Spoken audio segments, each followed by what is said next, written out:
শীতকালীন সবজি দিয়ে ভর্তা এইভাবে তৈরি করে দেখুন, যে জীবনে ভাত খায় না সেও ৩ প্লেট ভাত অনায়াসে মেরে দিবে, এত মজা হয়। তার জন্য প্রথমে আমি নিয়ে নিচ্ছি এখানে ২টা ছোট সাইজের ফুলকপি। তার মধ্যে আমি এখানে ২০০ গ্রাম মতো দিয়ে দিব সিম। আপনি চাইলে এখানে সিমের পরিবর্তে বরবটি ইউজ করতে পারেন, সেম টেস্টি আসবে। এরপর এখানে সামান্য পরিমাণ হলুদের গুঁড়া, হাফ টেবিল স্পুনের থেকে কম পরিমাণ মতো পানি দিয়ে এগুলি সুন্দর করে ১০০% সিদ্ধ করে নিতে হবে। সিদ্ধ করার পর আমি এগুলি রেখে দিচ্ছি। এখন একটা ফ্রাই প্যানের মধ্যে নিয়ে নিচ্ছি অল্প একটু সরিষার তেল।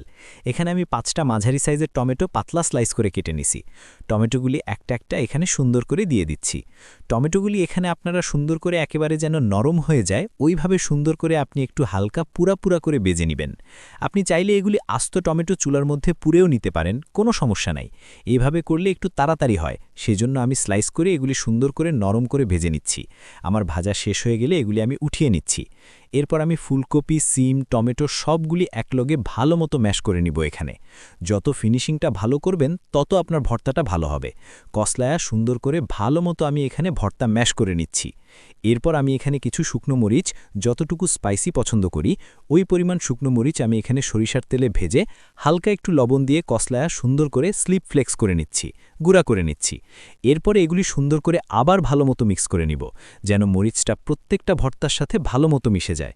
এটা খেয়াল রাখবেন, একটু ভালোভাবে আপনারা মিক্স করবেন।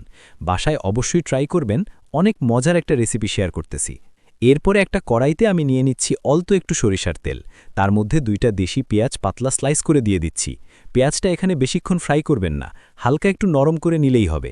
এরপর আমি এখানে দিয়ে দিচ্ছি আস্ত জিরা অল্প একটু।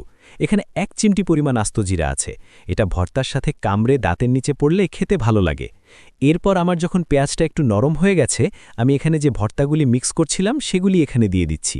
এগুলি দেওয়ার পর এখানে সুন্দর করে নাড়াচাড়া করে ভালো মতো মিশিয়ে নিব, যেন সরিষার তেলটা প্রত্যেকটা ভর্তার মধ্যে ভালো মতো যায়। এরপরে নামানোর আগে আমাকে এখানে দিয়ে দিতে হবে ধনিয়া পাতা কুচি, আর অল্প একটু হচ্ছে কস্তুরি মেথি পাতা দিছিলাম। হয়তো ভিডিওটা স্কিপ হয়ে গেছে, ক্যামেরাম্যান আমার ভুল করছে। অল্প একটু আমি কস্তুরি মেথি পাতা দিছিলাম। বাসায় থাকলে দিবেন, কারণ কস্তুরি মেথি পাতা দিলে এক্সট্রা একটা ফ্লেভার আসে, খেতে অনেক ভালো লাগে।